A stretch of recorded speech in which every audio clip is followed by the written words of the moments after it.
Vice President Kamala Harris appeared on the Call Her Daddy podcast, and a lot of their fans did not like this too much. Let's talk about it.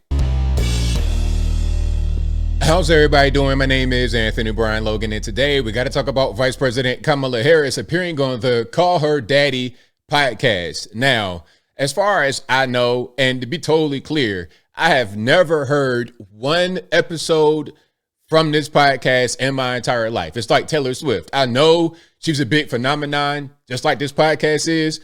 But if you put a gun in my head and say, hey, ABL, name me 3 ABL songs, you might as well send me to glory because I'm not going to get it, okay? I'm not a target demo of Call Her Daddy. I'm not a 31-year-old post-grad white woman. It's just not me, okay, as you can see. But different story, I digress. Kamala Harris appeared on the podcast. And as far as I know, this is a long-form podcast, right? 2-3 hours maybe? I don't know. But it's on Spotify. You're probably not going to be putting 8-minute clips on Spotify as an entire podcast. But this interview with Kamala was just that.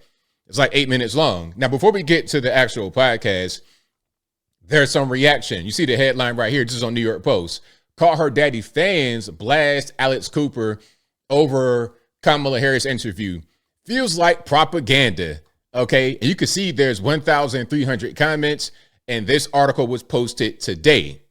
So that tells you how popular this podcast is. Although if you ask me to talk about the subject matter of the podcast or my favorite episode, is going to be a complete blank. I have no idea. But let's get into some of this right here. Some of the reactions before we get to the actual clip. Let's get that out of the way. One of my most favorite podcasts, and now I'll never listen again. Unbelievable. Somebody else, oh no, why do we have to get this political? Listening to your podcast was a nice escape from everything we hear about politics daily. And there's more. Done. This was my favorite podcast. I'm 100% disgusted. Also, I'm so disappointed. This was a propaganda, and I'm trying to make her look Gen Z. Okay, so a lot of the people that watch this show don't like it. And if you have watched this podcast or listened to it, what is your opinion about it? Is it good? Is it family friendly? Is it raunchy? Is it political? Is it conservative, liberal? Let me know what you think. But basing it off of the hoodie and high heels combination outfit, I already know kind of what's going on. I already know. Okay. Now let's go ahead and get into the clip. It's short. We're not going to watch the entire thing, but I'll link to it in the box if you want to see it in full without my commentary. And without further ado, let's go ahead and roll it. At a rally in Pennsylvania, former President Trump recently told women, "You will be protected and I will be your protector." What do you make of that? So he who, when he was president, hand-selected 3 members of the United States Supreme Court with the intention that they would undo the protections of Roe v. Wade. Oh, here we go. So maybe it's a good thing on this podcast to delete your baby. Is that what they preach on this podcast? Hey, you're 27 years old. You're too young to be an adult. So if you get pregnant, delete your baby. Is that kind of what's going on? I don't know, but I digress. And they did just as he intended. And there are now 20 states with Trump abortion bans, including bans that make no exception for rape or incest, which we just discussed. Trump abortion bans. How is it linked to Trump when Trump is saying, hey, let's let the states decide? Shouldn't it be whatever state abortion ban? Why has it got to be about the federales? Which means that you're telling a survivor of a crime, of a violation to their body, they don't have a right to make a decision about what happens to their body next. And if you're going to attribute it to Trump, Trump has said that he believes in the exceptions of sexual assault, incest, life of the mother. He believes in that. So why make that be a thing that Trump is for when he's not? And he said so publicly many times. Which is immoral. So this is the same guy that is now saying that. This is the same guy who said that women should be punished for having abortions. This is the same guy who uses the kind of language he does to describe women. So, like, what kind of language? Was it just to Rosie O'Donnell, or was it to women in general? Yeah, there you go. I do want to focus on abortion for a moment because 2 years ago, Roe v. Wade was overturned and women lost their constitutional right to an abortion. I put out an episode about it. I flew to North Carolina. Yeah. I went to a preferred women's health center. I met with women that were getting screamed at and chanted at and called baby killers. And it was the most eye-opening experience I've ever had, because I am a privileged white woman that lives in Los Angeles, and I am so aware of that. Okay. I already, okay. Like I said, the hoodie and high heels combination and the name of the podcast, I already kind of know what's going on. Okay. I already know what's happening here. If you took a Starbucks lobby and put it on Spotify, you would get this podcast right here. But I digress. I understand that a lot of the younger generation sees things online and is like, what is right? What is wrong? What is real? What is not? Can you explain and talk about what is actually happening to abortion access right now in this country? Yeah. So again, I thank you for what you've been doing and at the earliest stage of this. And so we're 2 minutes into this less than 8 minute clip, and they're already on the second abortion question. So I can kind of understand where this is going. Following the stories. So, you know, on public policy, I often tell my team, look, I don't want to hear about public policy is a fancy kind of speech or paper. Tell me how it'll affect a real person. So let's talk about how it affects a real person. The majority of women who receive abortion care are mothers. So if she's in a state, and by the way, every state in the South, except for Virginia, has an abortion ban. Okay. But what does that mean? What is an abortion ban? Because even under Roe v. Wade, there were limits on abortion. It wasn't just like you could just delete your baby up until the point of birth. So there's always been limits. So when you say abortion ban, what does that actually mean? Be specific with what you're talking about.